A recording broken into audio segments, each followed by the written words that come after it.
Muitas vezes nós, pregadores, pegamos o texto bíblico, abrimos, pensamos sobre ele, fazemos o nosso estudo, preparamos através da exegese, da hermenêutica e da homilética, preparamos um bom sermão, sem levar em conta que nós somos autores apenas do discurso, nós apenas organizamos o discurso da pregação.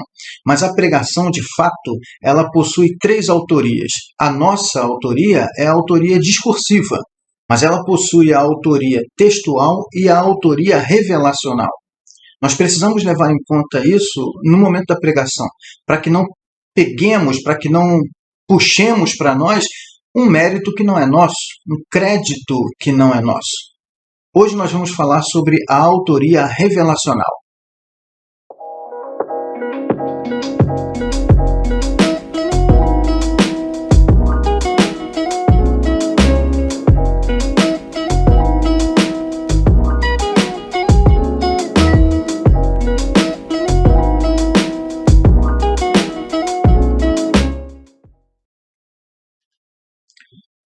Pastor Clóvis aqui, seja bem-vindo ao nosso canal. Você já parou para pensar a respeito da caminhada, da história da pregação? Já parou para pensar que você, como pregador, é autor do discurso?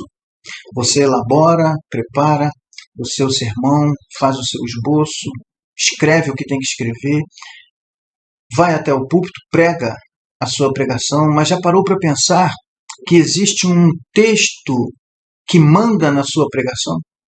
E já parou para pensar que para que existisse esse texto, houve uma revelação da parte de Deus sobre alguém, para que esse texto pudesse ser produzido e hoje nós tivéssemos uma pregação? Vamos pensar sobre isso. Vamos falar hoje sobre a autoria da revelação da pregação. Só há uma pregação porque existe um texto, e só há um texto porque houve uma revelação. Essa autoria, ela não é uma autoria que apenas revelou alguma coisa, mas é a autoria de alguém que se revelou para que essa revelação fosse expressa em um texto e depois fosse pregada através de um discurso. Essa autorrevelação de Deus, ela é a própria mensagem que nós devemos pregar. O autor da carta aos Hebreus nos dá conta de que no passado Deus falava ou se comunicava através dos profetas, e essa comunicação, essa fala de Deus foi registrada. Nós temos no Antigo Testamento os profetas registrando a mensagem de Deus. E ele diz que naqueles tempos Jesus era a própria mensagem de Deus, ou Jesus portava a mensagem de Deus, quando ele diz que Deus nestes tempos fala através, ou falou através do Filho.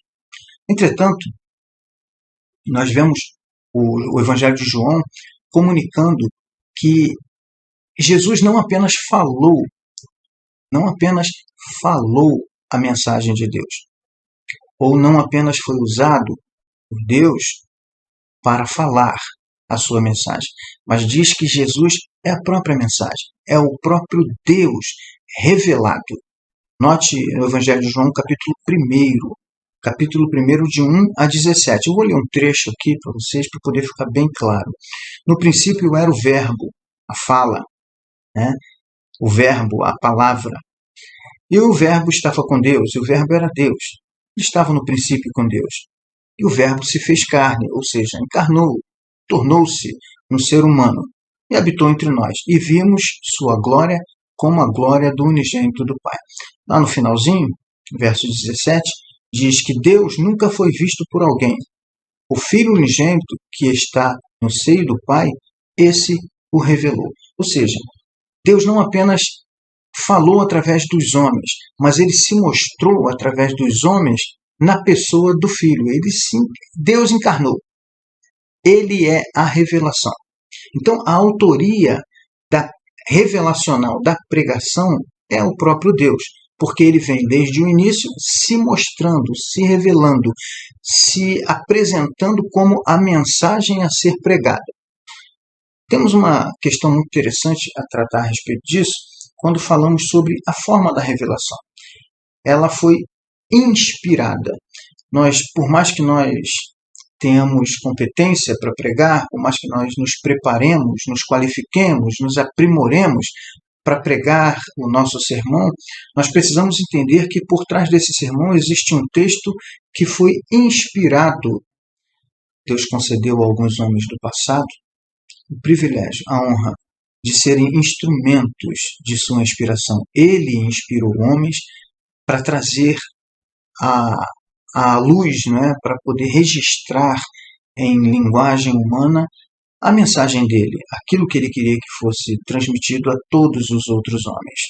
Nós temos a segunda carta de Pedro, capítulo 1, versículo 21, que diz que jamais a profecia teve origem na vontade humana, mas homens falaram da parte de Deus inspirados pelo Espírito Santo. Deus é o autor da revelação. Essa revelação que nós pregamos, essa revelação que homens foram inspirados a registrar, essa revelação é propriedade de Deus. Ela é de autoria exclusiva de Deus. Nós temos hoje a perspectiva de direitos autorais, Quando a gente produz alguma arte, produz alguma literatura, nós precisamos fazer uma pesquisa muito grande para poder produzir a nossa literatura em cima de uma literatura que já existe. E no momento de registrar, precisamos tomar muito cuidado para atribuir ao verdadeiro autor a autoria, o direito daquela pessoa que nós consultamos para produzir a nossa literatura. Então, nós não podemos dar-nos ao luxo de achar que a mensagem da pregação é nossa, ou pelo menos exclusivamente nossa. Nós podemos ser autores do discurso, mas não seríamos autores de nada, se Deus não tivesse antes revelado a sua mensagem aos seus servos. É interessante que Deus inspirou os homens, porém ele não abriu mão de sua exclusiva autoridade. Tudo começou nele. A partir dele, todo o restante, ou seja, a participação nossa, a participação humana, tanto da parte dos escritores bíblicos quanto da parte dos pregadores, todo o restante é reação e obediência. Cabe a nós reagirmos à revelação, assim como cabe a nós obedecer proclamando esta revelação. Sobre a autoria revelacional, existem evidências internas. Eu gostaria de mencionar aqui rapidamente a respeito delas, mas quero sugerir a você que faça uma pesquisa, estude a respeito desse assunto com mais profundidade. Vale a pena, é muito importante. A primeira evidência é o testemunho do Espírito. É o Espírito Santo que fala ao nosso coração, confirmando que aquele registro, aquela palavra que foi registrada, vem da parte de Deus. E isso gera fé. É isso que gera a fé em nossos corações. É o testemunho do Espírito Santo de Deus. O Espírito Santo de Deus, sendo Deus, fala ao nosso coração na medida que nós acessamos a revelação de Deus, seja pela leitura, seja pelo ouvir a pregação. A segunda evidência diz respeito à capacidade que a revelação tem de transformar vidas. Nós temos o testemunho de muitas pessoas, inúmeras pessoas, desde os tempos bíblicos até a volta do Senhor Jesus, quando ainda haverá. Pessoas que tiveram suas vidas radicalmente, absolutamente transformadas pela revelação.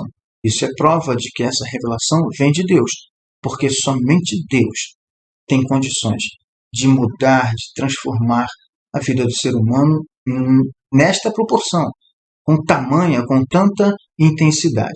A terceira evidência interna da autoria da revelação é a unidade e a harmonia textual. Nós temos um texto ou um livro de 66 partes, vamos dizer assim, é uma biblioteca, uma pequena biblioteca, que foi escrita por cerca de 40 pessoas ao longo de mais ou menos 1500 anos. Mas o fato impressionante é a harmonia e a unidade desse texto, de todos esses textos ou de todas estas partes.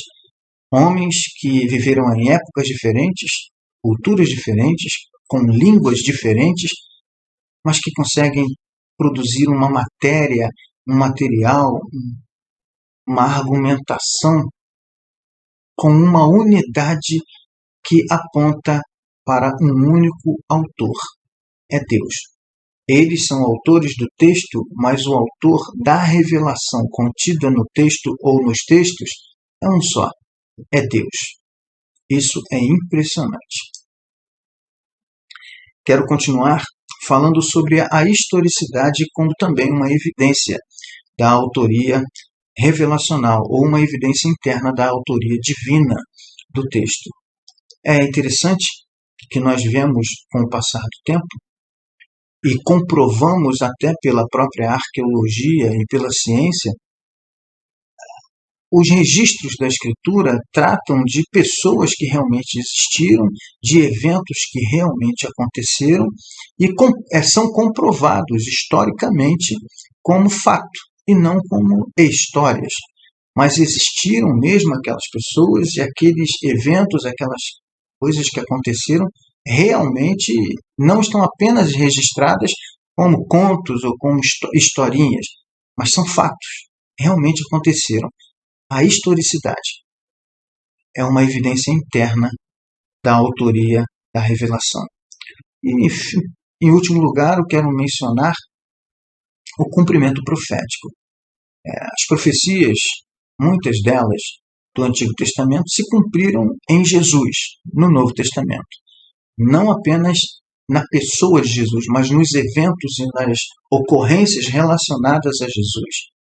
E as profecias do Antigo Testamento, algumas delas e as do Novo Testamento, elas estão sendo cumpridas ao longo da história da humanidade. Isso prova que, na verdade, a história da Bíblia é a história do homem na sua relação com Deus, em todos os pontos, em todos os aspectos, apontando para Deus na pessoa de Jesus, o Filho de Deus.